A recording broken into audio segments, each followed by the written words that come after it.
Hello all, welcome back to our YouTube channel. Guys, it's day 8 of our 50 days challenge. I hope మీరందరూ ఈ ఛాలెంజ్ని accept చేసి మంచిగా utilise చేసుకుంటున్నారు అని చెప్పేసి అనుకుంటున్నా. అండ్ యా గైజ్, ఈ వీడియో ఎవరు చూస్తున్నారో వాళ్ళలో ఎందరు వర్కింగ్ యాస్పిరెంట్స్ ఉన్నారో నాకు మెసేజ్ చేయండి ఆర్ కమెంట్ చేయండి. Do let me know in the comment section guys. మీకు రియల్గా హ్యాట్స్ ఆఫ్ అండి. ఎందుకంటే నాకు ఈరోజు బీఎడ్ ట్రైనింగ్ పీరియడ్ స్టార్ట్ అయింది. ఇన్ని డేస్ ఒక స్టూడెంట్ ఆస్పిరెంట్గా చదువుతున్నప్పుడు అది వేరుండే. ఈ ట్రైనింగ్ చేసేటప్పుడు ఏంటి అని అంటే ఒక టీచర్గా వర్క్ చేస్తూ చదవడం అంటే it is completely different. 9:30 to 5 వరకు ఒక వర్కింగ్ క్యాండిడేట్ కష్టపడి పని చేసి ఇంటికి వచ్చి మళ్ళీ చదవాలి అని అంటే రియల్గా ఫుల్ ఎగ్జాస్ట్ అయిపోతాం. అసలు మనతో కాదు అనిపిస్తుంది. నేను ఈరోజు ఆ ఎక్స్పీరియన్స్ చేసిన. కొందరైతే ఎన్నో సంవత్సరాల నుండి కష్టపడుతున్నారో, అటు వర్క్ చేసుకుంటూ జాబ్ చేసుకుంటూ లేదా ఇంట్లో వర్క్స్ అన్నీ ఫినిష్ చేసుకుంటున్న హౌస్ వైఫ్స్ కూడా చాలామంది కష్టపడి మరీ చదువుతున్నారు, అన్ని పనులన్నీ పూర్తి చేసుకొని. సో ఆ ఎక్స్పీరియన్స్ నాకు ఈరోజు కలిగింది. ఇప్పటి నుండి 1 month వరకు నేను ఆ ట్రైనింగ్ పీరియడ్ కంప్లీట్ చేయాలి.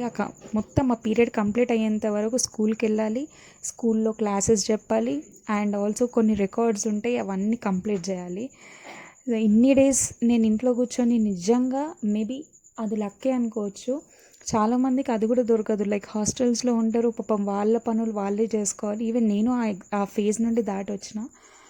ఎంత మనకి ఒక స్టడీ ఎన్విరాన్మెంట్ ఉన్నప్పటికీ ఈ వర్క్స్తోని కొంచెం స్ట్రెయిన్ అయిపోతాము. డే మొత్తం కష్టపడి చదివొచ్చి మళ్ళీ వర్క్స్ అన్నీ కంప్లీట్ చేసుకోవాలి అంటే అది కాని పని. ఇక్కడ కంప్లీట్ రివర్స్ ఉంది. డే మొత్తం కష్టపడి పని చేసి వచ్చి ఇంటికి వచ్చిన తర్వాత మళ్ళీ బుక్ తీసి చదవాలి అంటే బ్రెయిన్ అప్పటికే టైర్డ్ అయిపోయి ఉంటుంది, ఎగ్జాస్ట్ అయిపోతాం కంప్లీట్గా. అందుకే అంటున్నా, నిజంగా వర్కింగ్ యాస్పిరెంట్స్ కానివ్వండి, ఉమెన్ హౌస్ వైఫ్ కానివ్వండి, మదర్స్ కానివ్వండి, వీళ్ళందరూ అన్ని వర్క్స్ ఫినిష్ చేసుకొని వచ్చి మరీ చదువుతున్నారు అంటే అసలు వాళ్ళు గ్రేట్. అసలు నా దృష్టిలో అయితే మనం ఏం చేయకుండా స్టడీ టేబుల్ పైన కూర్చొని ట్యూబ్ లైట్, ఫ్యాన్ అన్నీ వేసుకొని చైర్లో మంచి ప్రశాంతంగా కూర్చొని చదవలేకపోతున్నాం. వాళ్ళు ఈ వర్క్స్ అన్నీ ఫినిష్ చేసుకొని వచ్చి చదవాలి అంటే ఇంకెంత కష్టం ఉంటుంది. సో నాకు అనిపిస్తుంది, మోటివేషన్ మనం ఎక్కడో ఎవరినో అబ్దుల్ కలాంను తీసుకోవాల్సిన పని లేదు. ఇటువంటి మన కళ్ళ ముందు కనిపించే వాళ్ళని కూడా మనం తీసుకొని ఇన్స్పైర్ అయ్యి మోటివేషన్గా తీసుకొని మన స్టడీని ప్రొసీడ్ చేస్తే ఇంకా ఎక్కువ ఫోకస్ చేస్తామని నాకు అనిపించింది. కానీ నా భయం అంతా ఒక్కటే, ఈరోజు నేను ఎక్స్పీరియన్స్ చేసిన దాంట్లో నా భయం అంతా ఒక్కటే ఏంటంటే నేను ఈ 1 monthని అటు వర్క్ని ఇటు నా స్టడీని ఎట్లా మేనేజ్ చేసుకోవాలి. బికాజ్ 1 month అయితే Group 2 అయిపోతుంది. అప్పుడు ట్రైనింగ్ పీరియడ్ ఉన్నా కూడా నేను దానికి 100% ఇచ్చేదాన్ని కావచ్చు అనిపిస్తుంది. ఇప్పుడు అనిపిస్తుంది ఈ 1 month అయిన తర్వాత ట్రైనింగ్ పీరియడ్ ఉంటే బాగుండు అని. బట్ ఏం చేస్తాం, అన్నీ మన ఫేవర్లో ఉంటే అసలు మన లైఫ్ ఎందుకు అవుతుంది, అంతే కదా. సో యా, ఏది జరిగినా యాక్సెప్ట్ చేద్దాం, ఏదున్నా పాజిటివ్గా తీసుకొని అన్ని వర్క్స్ అన్నీ ఫినిష్ చేద్దాం. So yeah, that's it for today guys. I hope you like the video. Please do like, share, comment and subscribe to my channel. ఇట్లాగే వీడియోస్ని ఎంకరేజ్ చేస్తూ ఉండండి, ఇంకా నాకు మోటివేట్ అవుతూ ఉంటుంది. వీడియోస్ ఇట్లా ఛాలెంజ్ చేసినప్పటి నుండి కంప్లీట్గా నాకు నేనుగా మంచిగా బిల్డ్ అవుతున్నా, నిజంగా మంచిగా చదువుతున్నా. ప్రీవియస్ డేస్లో నేను ప్రిపేర్ అయిన దానికంటే ఇట్లా ఛాలెంజ్గా తీసుకున్నది ఇంకా కంఫర్టబుల్గా చదువుతున్నా. మేబీ కొన్ని టార్గెట్స్ ఫినిష్ చేయలేకపోతున్నా, but no problem.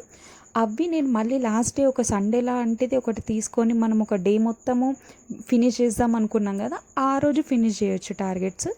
I know అందరికీ ఒక క్వశ్చన్ వస్తుంది, ఇంత పెద్ద టార్గెట్స్ని అవుతున్నాయా, కంటిన్యూగా కూర్చుంటున్నాం కదా అవుతున్నాయా మీకు అని చెప్పేసి, ఎన్ని అవర్స్ కూర్చుంటున్నారు అని చెప్పి అడుగుతున్నారు.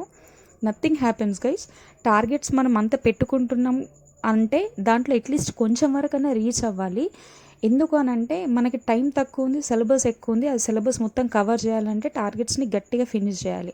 సో మనకు కష్టపడదాం తప్పదు, ఇంకా ఈ టైం కష్టపడాల్సిన టైమే. ఇప్పుడు చూడండి, నాకైతే ఒక హర్డల్ కూడా వచ్చింది. ఇవన్నిటిని మేనేజ్ చేసుకోవాలి కాబట్టి ఇట్లాంటి ఏ ప్రాబ్లమ్స్ ఉన్నా కూడా we'll cope up, we'll do anything for మన డ్రీమ్ జాబ్ కోసం. ఇవన్నీ చేయడంలో తప్పేం లేదు. సో యా, అంత ఈజీగానైతే జాబ్ రాదు. ఇవన్నీ ఛాలెంజెస్ని మనం క్రాస్ చేస్తేనే మనకి సక్సెస్ అనేది వస్తుంది. సో అందుకే ఇప్పటి నుండన్నా ఇంకా గట్టిగా ప్రయత్నిద్దాం, అంతే video. I hope you like the video. ఇంకోసారి చెప్తున్నా, please do like, share, comment and subscribe to my channel. Thank you.